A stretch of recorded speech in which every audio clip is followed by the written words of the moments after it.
Hey guys, Jason here for TheChartGuys, taking a look at RKDA. We covered this one yesterday, and I was using it as a cautionary tale because every time, well, when I'm looking back on this chart, every time I see RKDA do a big jump, it generally results in a lot of profit taking the next day.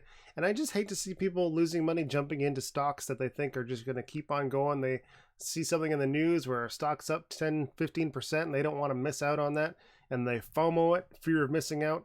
And then they end up being bag holders, meaning they have shares that are very expensive that they overpaid for. I don't like that. I want people to be able to protect their capital and be able to protect themselves against predatory trading and just play really nice setups that result in consistent and good profit. And that's what TheChartGuys is all about. We founded the company coming out of penny stocks, where I saw a lot of good people lose a lot of their savings, sort of getting scammed out of some of these tickers. Not to say RKDA is one of those, but the price action here, like I see here, and big red days, big green days followed by big red days, it just has me wanting to be a little bit more cautious than I may normally be in a ticker. So what we were looking for yesterday was some signs of profit taking, and we certainly saw those today. We saw a lot more volume coming in than we did yesterday. Still not a lot compared to other days for the same ticker.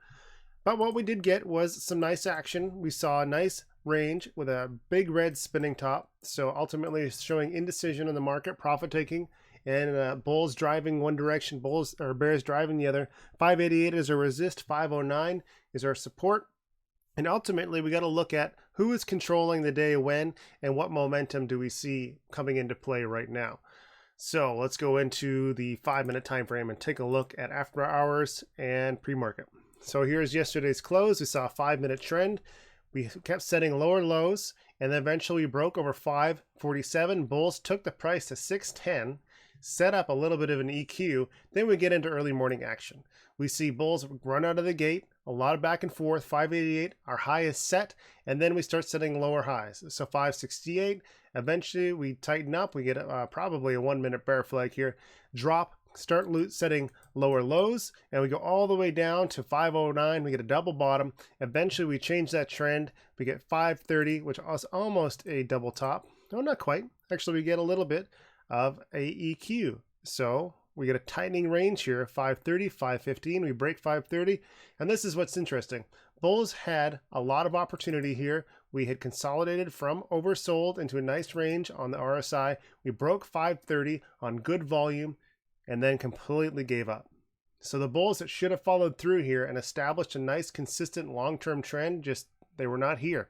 And when I have a break of a level that I expect to be bullish and expect to have good follow through on what should have been good volume, if we don't get that confirmation and that volume and that follow through in the direction of the break, to me that is a warning sign that there is pressure and profit taking yet to come. So that is what I'm looking at right now. We are in a 15-minute uptrend on RKDA right now. And until we lose, what is this level? 525, that's going to be the case. So if aftermarket bears can drive the price under 525, next support is 515, then 509. And then we start getting into this big area of lack of support. Really 505, between 505 and 509 is that zone. If we lose that, we're down in the 466s, 440s, and we're way back over here into the low 4s for potential support. So when we get into our action tomorrow, take a look at where we are. Our levels that are going to be important now, and this is going to develop as pre-market and after hours develops, much like it did over here.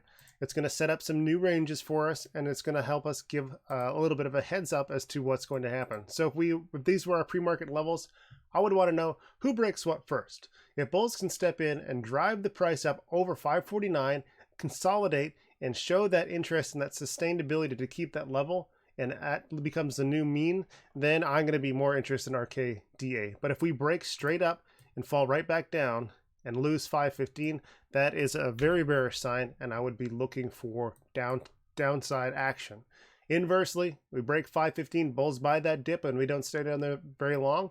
That gives you more of an inclination as to what's going to happen. But generally, you break a level, whoever comes first and sustains above that gives you the direction for the day.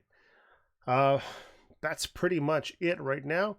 I hope you manage to be profitable in whatever you're trading, and please be careful. RKDA is pretty much in the air right now.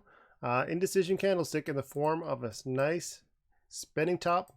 And historically, remember, once we go up, RKDA tends to come down pretty good. So just a cautionary tale. Just protect your capital. Use stop losses. Be safe. Live to trade another day.